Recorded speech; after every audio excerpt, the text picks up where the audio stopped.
Dari Desa Winong, Jawa Tengah, tim peneliti melanjutkan perjalanan ke Desa Bugoharjo, Kabupaten Lamongan.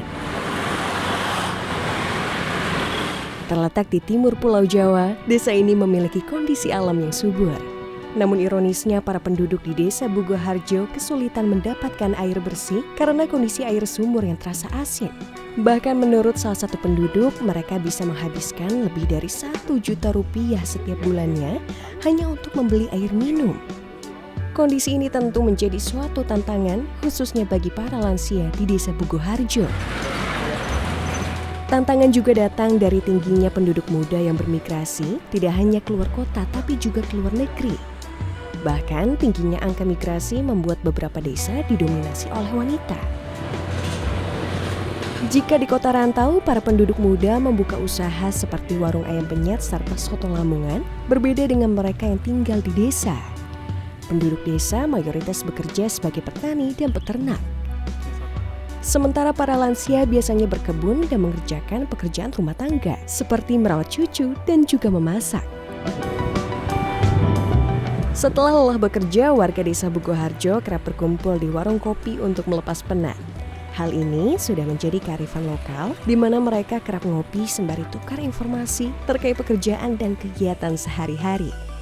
Bahkan informasi mengenai program desa ditempel di warung kopi yang ada di sini. Kegiatan ini juga menjadi hiburan bagi para lansia. Menurut Bambang Guntoro, Kepala Desa Bugoharjo, terdapat sekitar 200 lansia di sini. Sebagian besar di antaranya mengalami sakit berat hingga menuntutnya untuk bed rest. Menurutnya penyakit ditimbulkan oleh pestisida dan pupuk yang digunakan saat bertani. Ditambah kebiasaan masyarakat yang baru mulai berobat jika sudah terasa sakit, memperparah kondisi para lansia. Padahal sejak adanya instruksi dari pemerintah melalui Kecamatan Pucuk 4 tahun yang lalu, Desa Bugoharjo memiliki posyandu lansia dan kader lansia. Salah satu lansia yang mengalami sakit berat adalah Ibu Hajah Tasmi, nenek dari Ibu Lurah Desa Bugoharjo yang berusia hampir 100 tahun.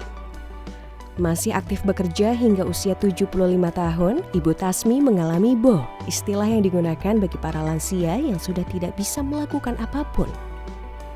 Sudah hampir 15 tahun, beliau hanya berbaring di tempat tidur dan bergantung kepada orang sekitar yang merawatnya, yakni Ibu Lurah, cucu perempuan, serta tetangga perempuannya.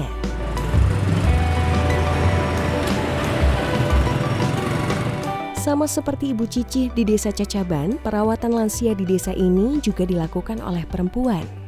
Para perempuan seakan memiliki tanggung jawab secara tradisional untuk merawat para lansia yang sakit. Namun dari fenomena lansia yang mengalami sakit berat, tidak sedikit pula lansia yang aktif dan sehat. Salah satunya adalah Pak Kresno. Pensiunan pegawai lapangan BKKBN ini bersama sang istri masih mengurus ternak mereka sendiri di usianya yang telah memasuki kepala 6. Bapak alhamdulillah ya sehat walafiat ya Pak. Alhamdulillah. Ikut perkumpulan posyandu lansia enggak Pak? Kalau di sini perkumpulan posyandu lansia itu biasanya hanya bagi mereka-mereka yang terasa agak ada keluhan gitu ya ikut. Kalau enggak ada ya enggak mau ikut. Iya. Kegiatan sehari-hari ya ke sawah, terus mencari rumput untuk makanan ternak, itu yang rutin. Jadi Bapak udah usaha ternak itu udah berapa lama Pak? Mulai saya berusaha ternak itu tahun 2006. 2006 ya. Dari jam berapa Pak kalau ke sawah? Kalau maksudnya kalau kerja di ladang? Itu tinggal melihat kondisi, kalau memang sudah panas ya pulang gitu aja, enggak ada jam-jam tertentu harus sekian jam, enggak ada. Oh iya. Ya. Berangkatnya? Seperti saya tadi juga sempat ke sawah nyemprot. Obati kacang itu loh. Oh iya. Dikasih juga, apa Pak semprotnya Pak? Nah, obat kacang itu. Nah, itu cuma sekitar enggak lebih dari 1 jam. Sudah pulang.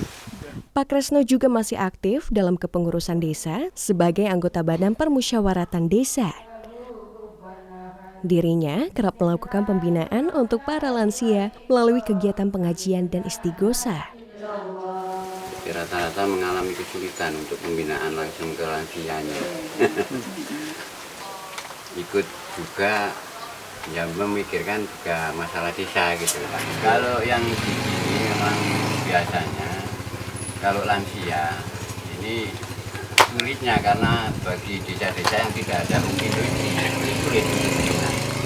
Jadi artinya cuma pembinaan itu ya cuma kita memberikan pentingnya kesehatan, tapi lewat pengajian biasanya. Seperti yang kemarin, yang nanti dilaksanakan di Desa Mukarjo ini, ada acara istiqosa ini biasanya kalau juga ada yang diberikan penjelasan tentang kesehatan, yaitu pentingnya kesehatan.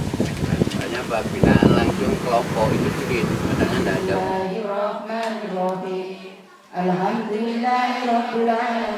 Kegiatan pengajian dan istighosa di sini dilaksanakan seminggu sekali di balai desa dan dibagi menjadi 2 antara pria dan wanita.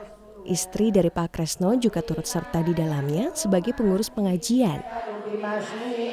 Karena minimnya kegiatan lansia serta rendahnya kesadaran akan kesehatan lansia di desa ini, maka pembinaan dilakukan di sela-sela pengajian dan istighosa.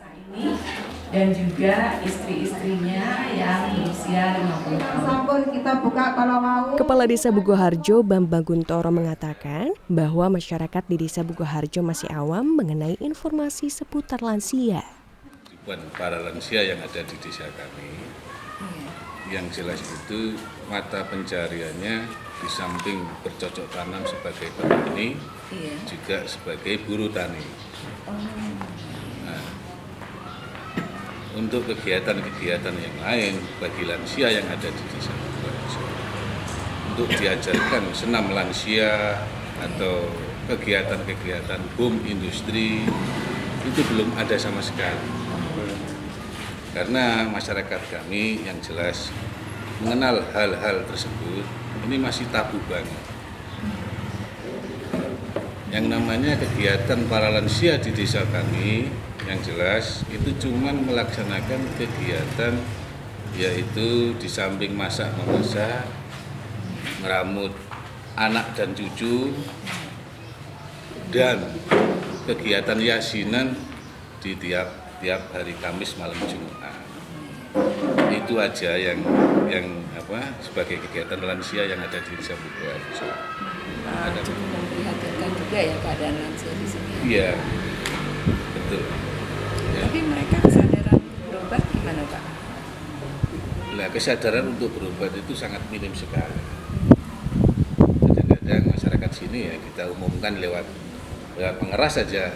Iya. Ya susah banget. Karena itu mungkin ya program itu kan gratis. Iya.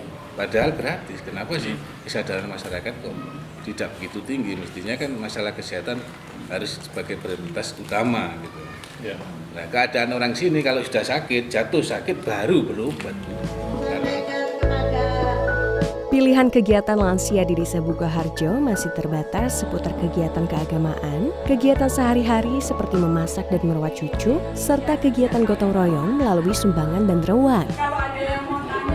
Meskipun Desa Bugoharjo telah memiliki posyandu lansia dan kader lansia, namun masyarakat masih memiliki kesadaran yang rendah untuk menjaga kesehatan, terutama di tengah kondisi alam serta penggunaan pestisida dan pupuk pertanian yang bisa berdampak buruk bagi kesehatan. Ditambah pula dengan rendahnya minat untuk berobat dan melakukan cek kesehatan, padahal posyandu lansia di sini bersifat gratis. Dari kondisi ini, pemerintah perlu melakukan pembinaan lebih lanjut guna memberikan edukasi bagi para lansia di Desa Bugoharjo akan pentingnya menjaga kesehatan di usia lanjut.